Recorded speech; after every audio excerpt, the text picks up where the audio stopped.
Congratulations, true crime addicts. We've survived another week. It's Friday, November 11th, 2022. And this week, we've got a strange story of true crime out of Disney World. You're not going to want to miss. Some good things in the JonBenet Ramsey case? Question mark? Why does everything sound like a question? And John Lennon's killer, still crazy after all these years. Stay tuned. Yes, super excited. We are all pumped to have James Renner. James Renner. Suspects that James Renner has zeroed in on. James Renner once again drops a bombshell. Investigative journalist, reporter James Renner, who's been on the podcast, longtime friend of By mine. a local writer, James Renner. James Renner. James Renner. Right now, please, 2 minutes for your host, James Renner. And here are the top true crime stories of the past week, brought to you by me, James Renner. You know, it's my job to go out there and gather all the true crime stories that you have not heard about yet, that you will hear about in the near future, that will become Netflix stories and headlines and books. You're going to hear it here first, and you're going to thank me for it. You're welcome. Right off the top of the bat, really weird story. Sometimes in life, right? Something so bizarre happens that if you were to put it in a movie, nobody would believe it. You can't write fiction that is this crazy. And such as this case, which deals with the recent arrest of one Keyshawn Burton. This came to light in an article in the Washington Post that was published this Monday. Let's start at the beginning, though. Let's go backwards. Remember those Paycheck Protection Program loans, the PPP loans that everybody was wild about at the beginning of COVID? If you had a small business, that is. Well, the government handed these out in hundreds of millions of dollars, and federal prosecutors allege that a New York man, this is Keyshawn Burton, filed a couple of applications for loans for businesses that never existed. Now, of course, this happened all over the country. He's one of many, many people who took advantage of the situation to commit fraud and steal a bunch of money from taxpayers. They say Keyshawn stole around $150,000. Well, so the feds were trying to track down this money. They were putting a case together, and it took a while. It took a lot of time. Not, partly to blame was COVID itself, which was delaying everything. Well, anyways, it was actually a United States Postal Inspector who was in charge of the investigation, and his name is Jeff Andre. Now, Andre signed a criminal complaint against Keyshawn Burton in November 2021, about a year ago, and when they went to arrest him, they found out that Burton had skipped town, and his mother said he had no intention of turning himself in. He was just going to hide out and hope that the law never caught up to him. Does that ever work out? Andre, for his part, he was still stewing on this for like a year. This guy got away. And he decided to take a vacation to Disney World in Florida. While he was walking through the animal kingdom, he spotted a familiar face. That's right. It was Burton. Even criminals go on vacations. Now, at first, Andre had to be like, this can't be. This guy, I'm just thinking that this guy that looks vaguely familiar to Keyshawn must be him. The job's on his mind, right? Certainly it couldn't be him. Too much of a coincidence. So he got a little closer because, he knew that Burton had a very distinctive tattoo on his neck, this cursive H. Sure enough, the guy at the Animal Kingdom had that same tattoo. So he went and got security. He alerted the sheriff's department, and Burton was arrested as he was leaving the park. Burton has since been transferred to a federal prison in New York where he will await trial. He's facing a mandatory minimum of at least 2 years in prison.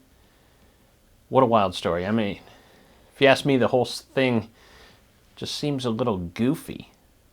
Is this goofy? Okay, moving on. Now, we started with a kind of a fun story. This next story, not so fun. If you follow true crime, you've heard of the YouTube group known as Adventures with Purpose. These are the folks that go diving into rivers to find missing people and their vehicles. It started out in Portland a few years ago. They were doing this environmental thing, like a lot of people in Portland. Environment was a big deal to them.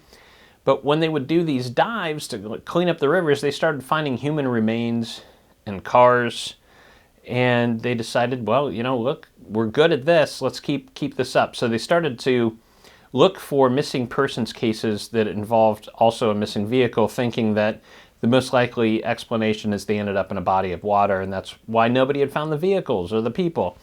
And they had a lot of success with this. Most recently, they were the group that found the body of missing California teenager Kylie Rodney, still trapped in her car. Now, according to People.com, the founder of Adventures with Purpose, Jared Lysick, is due in court November 30th to face charges of rape. Lysick is accused of raping a 9-year-old in 1992 when he was just 17 years old.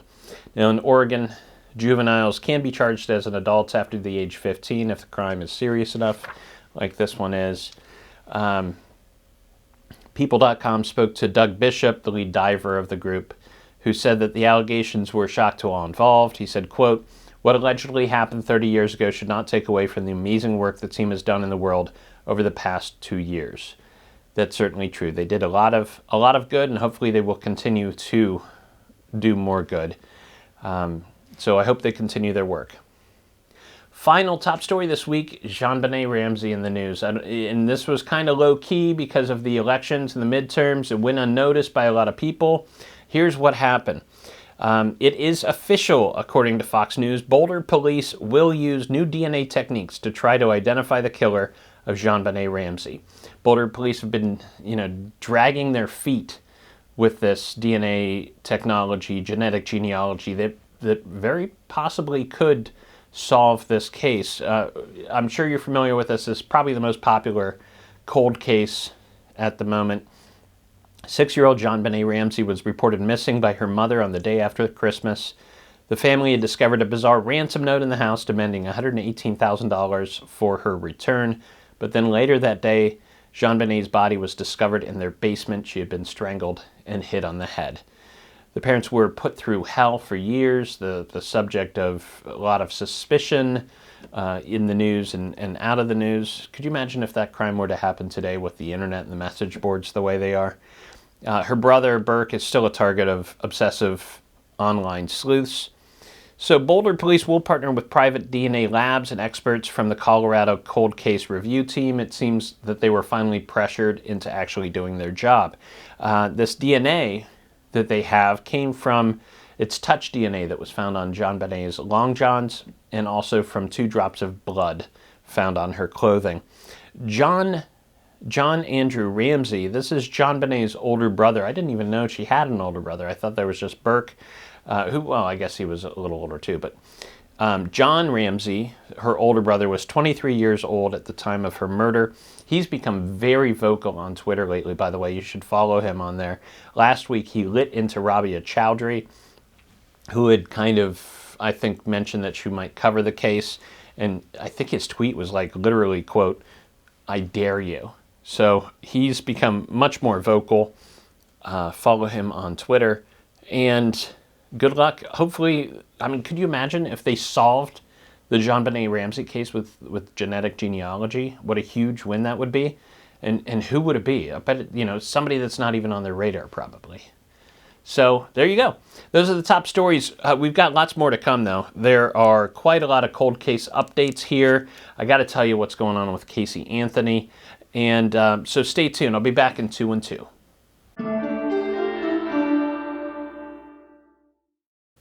And we're back with Head of the Class, starring Howard Hessman. Do you remember that crazy guy? Hey, I want to tell you a little bit more about Magic Mind. I'm all about this these days. It comes in a little shot bottle just like this, full of green magic. And it's full of nootropics and adaptogens like lion's mane and cordyceps mushrooms. I've taken to drinking this before I do the show. I get myself a little coffee now, but before I drink the coffee, I drink the Magic Mind, and it does wonders, I think, for mental clarity and just being on top of your game here.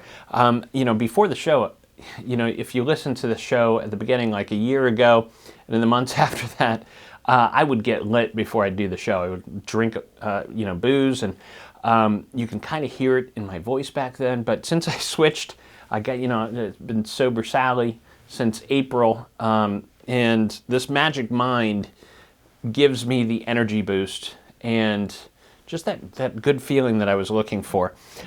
So I'm doing much better with all that. Magic Mind helps. I would suggest you check it out, see what it does for you. If you do try it, drop me a line, tell me how it works for you. If you're interested in diving into the mushroom revolution, give it a try, let me know how it works. You can order your Magic Mind drinks at magicmind.co, magicmind.co/Crime Week.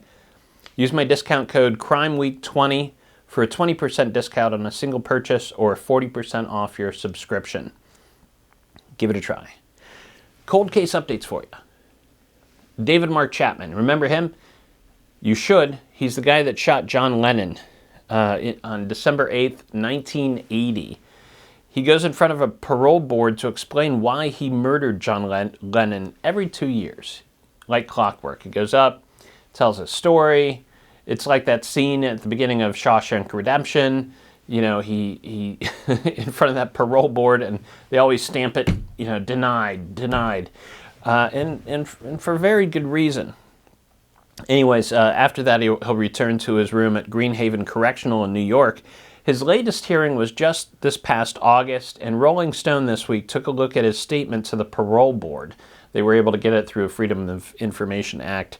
And during his latest appearance in front of the parole board, David Mark Chapman said, look, I heard a lot of people all over the place, and if somebody wants to hate me, that's okay. I get it. He's taken responsibility for his actions, but here's the thing, and here's why the parole board keeps denying him. They put it in writing this time. Because of his selfish disregard for human life of global consequence. He didn't just kill a random person. He murdered John Lennon, and who knows what he would have done next. That murder reverberated around the world. And the parole board went on to say, the world's still recovering from the void of which you created. Ouch. So he's not getting out anytime soon. In other news, remember Virginia Giuffre?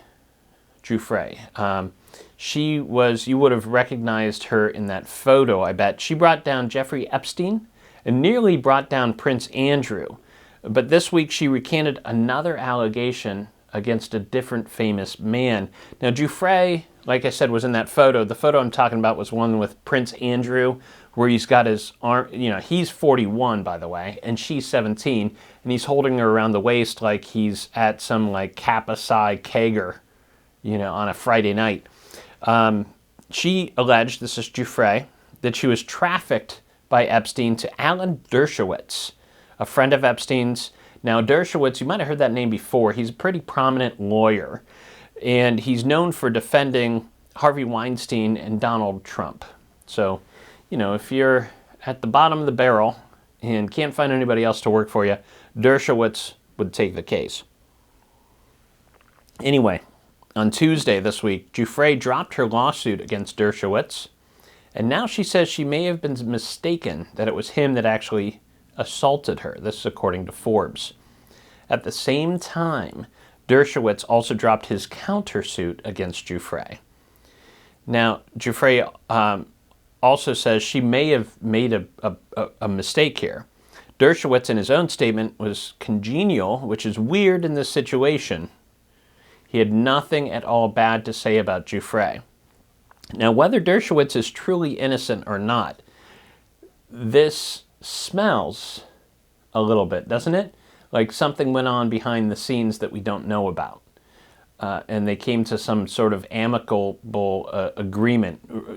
I would bet some money on the fact that those statements were written in conjunction with each other. So, that's kind of a duh. But so I wonder if we'll ever hear the full story that happened behind the scenes there. Anyways, Dershowitz is off the hook. Las Vegas police this week announced the arrest of Paul Nuttall for the 1980 cold case murder of Sandra DeFelice. This is according to CBS News. I love it when they solve these old cold cases, and these are cases, they get older every week. You got 40-year-old cases, 50-year-old cases.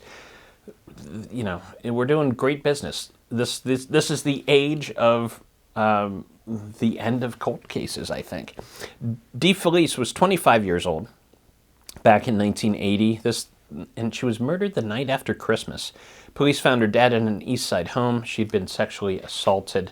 DNA found under her fingerprints led police to Nuttall, who knew the woman's roommate back then. He's now 64 years old, living, you know, he's lived all that life with the shadow over him. And as you can see by the picture, it didn't do him much good. I mean, that, you know, it had some sort of effect. If you were to put him in a room, I'd probably guess he killed somebody. So he's in prison now. Hey, remember that spy couple I mentioned a couple weeks ago? Jonathan and Diana Toby were their names. This is the couple that were selling secrets to Brazil. When I say secrets, I mean secrets of nuclear-class submarines that the United States had. Jonathan was working in some capacity with these submarines, and then he would take that information, and he and his wife would put together these dead drops. In one case, he put the information on a flash drive and put it in a peanut butter sandwich. And then that was going to be picked up by Brazilian spies. Also, like, who sells their secrets to Brazil? You know, like, how many people did you go to before you ended with Brazil? Do they have a navy? I imagine they do. But, like, I don't know. The whole thing's weird. Anyways, I had mentioned a couple weeks ago that Jonathan and Diana Toby had made a sweetheart deal with prosecutors for a reduced sentence in essentially espionage and being traitors, right? And the judge on that case saw the plea deal and she was like, "Oh, this is bullshit. Not on my watch." And she threw it out. And they had to go back and do the whole thing again. Well, this week, that same judge handed down the real sentence. And oh boy, it was a bit different. Originally, Diana was only going to serve 3 years in prison. But this judge sentenced her again, sent her to prison for 21 years. Imagine you've gone through all this and you think, well, 3 years, I can handle 3 years. I'll be out in 3 years. You know, the last season of Stranger Things will have come out. At least I'll get to see that. But then, like, now you're in for 21 years. What that has to do to a person. The judge defending her change said, quote, "It was probably Mrs. Toby that was driving the bus," meaning she was the one in charge of the operation. So, wow. This also reminds me, not to jump back into the Maura Murray case of all things, but Bill Rausch, Maura Murray's boyfriend at the time of her disappearance, is scheduled to go to court November 30th to be sentenced for, he's pleaded guilty to sexual assault, which has been reduced down. Let me fix that. He didn't plead guilty to that. He pleaded guilty to a reduced charge of assault, misdemeanor assault. So he went from felony sexual assault down to misdemeanor simple assault. And the prosecutors went to the judge and said, "Hey, we worked out this plea deal," and probably he'd just end up with probation. And the judge looked at that and she had some questions. And so she shut that down and had them go back and test him to see what his likelihood of recidivism might be. So that's about to come to an end. So we'll see, like, will his case go from misdemeanor simple assault to something larger, just like this case? I don't know. But that's, I haven't heard of many cases where the judge takes a look at that plea deal and says, no, not so fast. So we'll see. Into pop culture, Casey Anthony is finally going to talk, according to Today.com. Later this month, NBC will premiere a new documentary about Casey Anthony and the death of her daughter, Kaylee Anthony. This will be on Peacock. Casey will speak on camera and share personal archives and behind-the-scenes footage.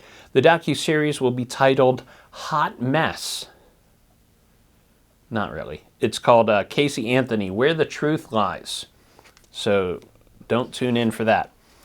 And here's the part of the show where I usually promote a book from my bookshelf. I'll take it, I've got all sorts of true crime books people send me over the years, and I like to showcase one every week. But this one's so new, I don't have it on the bookcase, but I want to tell you about it. It just came out this week, and I think you should read it. So anyways, earlier this year, I had the pleasure of being invited to the Pacific Northwest True Crime Fest, and I was on a panel talking about true crime writing with the author Greg Olson, and a woman named Ann Bremner, who I'm sure if you're into true crime, you've seen her on some of these shows before. Ann Bremner was a deputy prosecuting attorney in King County, specializing in sex crimes. She defended police departments against liability for damages in the fallout from the Mary Kay Letourneau case. Remember that one? She developed a really close friendship with Letourneau after that, by the way. This is that teacher. Letourneau was that teacher who got famous after she was charged with raping her 12-year-old student, and she was in prison for that crime from 1998 to 2004. As soon as she got out, by the way, she married that student in 2005. Bremner also repped Ann Rule in a case, and she was part of a group that held fundraisers for Amanda Knox's defense and helped turn the media focus from, the whole Foxy Knoxy thing to like, oh my God, there's an innocent young woman in Italian prison. So she had a lot to do with that. Ann Bremner and her brother Doug Bremner have written this book, Justice in the Age of Judgment. Justice in the Age of Judgment just came out this week, and here's what it's about. It's a critical examination of the role of the media and public amidst some of the most publicized murder trials in recent history. And this is like really big right now on social media. Everybody talking about what role should the media play in these cases. Well, this is what the book's about. Well, Bremner uses the tumultuous trial of Amanda Knox, a young American falsely convicted of murdering her roommate in Italy, as a segue for covering the effects of the media on other well-known documented trials involving the likes of O.J. Simpson, Casey Anthony, Susan Cox Powell, and Ahmaud Arbery. Her primary focus is the imperfections of the American judicial system. Check that out, Justice in the Age of Judgment. And that's the show for this week. That felt jam-packed, right? Like boom, boom, boom, one story after another. How crazy can it get? And we didn't even talk about the midterms, man. What a crime that was. And here we are. It's the weekend, which is always cause to celebrate, especially if we've made it here alive. And in the words of the incomparable Murray Saul, the godfather of Cleveland media, we gotta.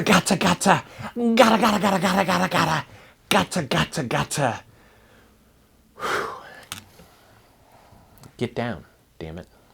True Crime This Week is a Fearful Symmetry production. Photo and artwork are licensed through Shutterstock.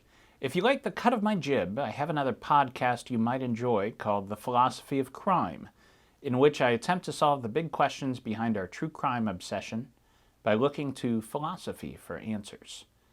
Thank you for listening. I'll see you next week. Sit, Brownie, sit. Good dog.